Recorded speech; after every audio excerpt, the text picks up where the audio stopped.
If you're thinking about selling your Dallas area home in 2026, you're about to run straight into a trap that costs homeowners thousands. And the wild part, it's not the market and it's not interest rates.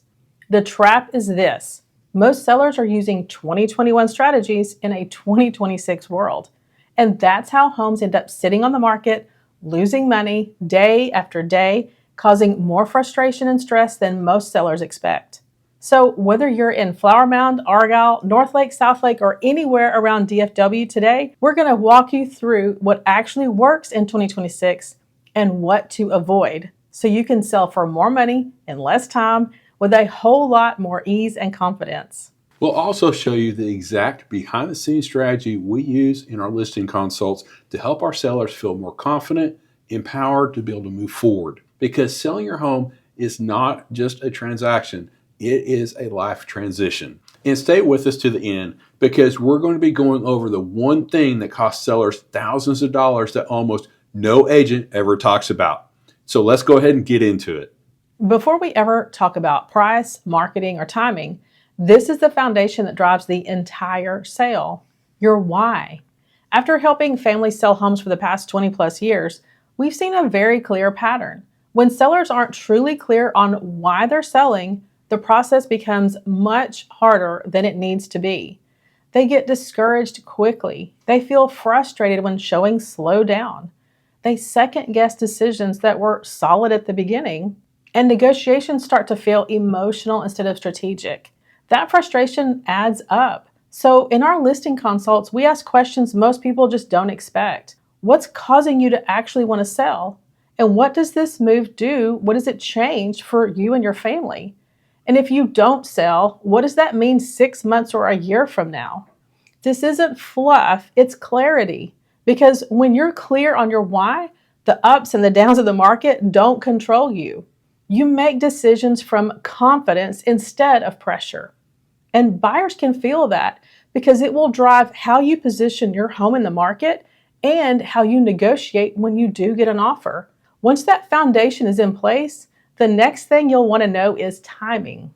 Everyone asks the same question. When is the right time to sell? And here is the truth. The idea of the right time has not changed, but the conditions around it has. Spring is still strong. Early summer still works well. But here's what's different from 2021 to 2026. There's more competition. In 2021, you could list in the spring and stand out almost automatically because inventory was so low. In 2026, spring means more listings hit the market at the same time and buyers have more choices. They compare more and they move slower when value is not obvious to them. Fall and winter are still an excellent selling season because buyers during those times tend to be more motivated and more serious. What does not work is trying to time the market perfectly. What does work is understanding how long homes like yours actually take to sell, how your home compares to what buyers are choosing from, and whether your timeline matches what the market is realistically supporting. And if you're unsure whether now or later this year or even next year makes the most sense for you, we offer short discovery calls where we talk you through your situation and the current market so you can make that decision with clarity instead of guessing. Once timing is clear, the biggest variable becomes who you choose to work with. Now, here's something that most sellers don't know. In 2025, nearly 70% of licensed real estate agents did not sell a single home. That is not opinion, that's reality. So skill matters again. You're not hiring someone to simply list your home. You're hiring a strategist, a market interpreter, a marketing expert, a negotiator, a problem solver, and a communicator who keeps you informed. And part of hiring the right professional is understanding the listing agreement. Before you sign anything, you should know, how long does this agreement last? What happens if you're unhappy with their communication or their service? Can you cancel? And if you can cancel, does it cost you anything to do so? Some professionals do charge a reasonable fee to cancel, typically to cover part of their marketing and administrative costs that they've already spent. That is understandable. What's not reasonable is being trapped. We once helped a seller who had a bad experience with an agent who wanted $7,000 just to cancel the agreement, even though their house had sat on the market for months and months with no offers and no clear strategy to even get it sold. This shouldn't happen. Understanding the agreement up front protects you from unnecessary stress later on. So if you've hired the right professional, what should they actually be doing before your home ever hits the market? When we say behind the scenes strategy, we're not talking about buzzwords. We're talking about the work that happens before your home ever goes active on the market. That includes studying how the buyers are behaving right now, identifying who most likely the buyer actually is, deciding how to position your home so it will stand out, and planning what happens if the market pushes back. It's not let's list it and see what happens. It's if we price it here, this is how the buyers will respond. If we do these updates, we reduce objections. If we don't see traction in 2 weeks, here is the plan. That strategy shows up in how your home is prepared. And preparation starts with repairs, but it does not stop there. One of the biggest questions we get is, should we fix things or just sell as is? The honest answer is, it depends. In 2021, this just didn't matter, but in 2026, it matters because buyers expect more. And anytime something needs to be repaired or replaced, here's what buyers do every time. They overestimate repairs by a lot. A $2,000 repair becomes $6,000 in their mind.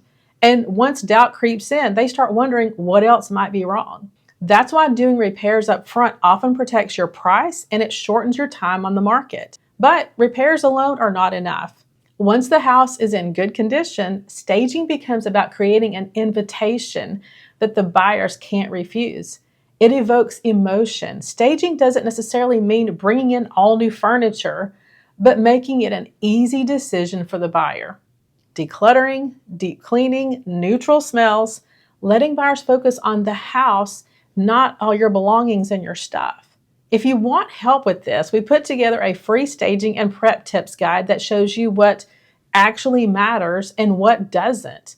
You can download it at the link below. And once your home feels move-in ready, the next step is building buyer confidence. Buyers today want certainty, and the sellers who provide it get stronger offers. That means pre-listing inspections when appropriate, documentation of repairs, a list of updates and improvements, and clear disclosures. This reduces fear, and fear is what leads to low offers or no offers and tough negotiations. Because when buyers feel confident, they focus on value. Now, let's talk about the one thing that costs sellers thousands and almost no one explains it. Yes, sales price matters. But in a real estate contract, there are around 21 negotiable items that affect how much money you actually walk away with. And sellers who focus only on the sales price often lose thousands elsewhere without even realizing it. Here is a real example. We recently represented buyers who found a home that they genuinely liked. The problem was that it was extremely overpriced based on the market. Our buyers submitted an offer reflecting what the market showed the home was actually worth. Seller came back with a counter offer, but it only included the sales price, none of the other terms in the contract or the offer. When we asked the listing agent what the seller was countering on for the other items, he became pretty rude and refused to provide them, saying that the seller was only concerned with the sales price.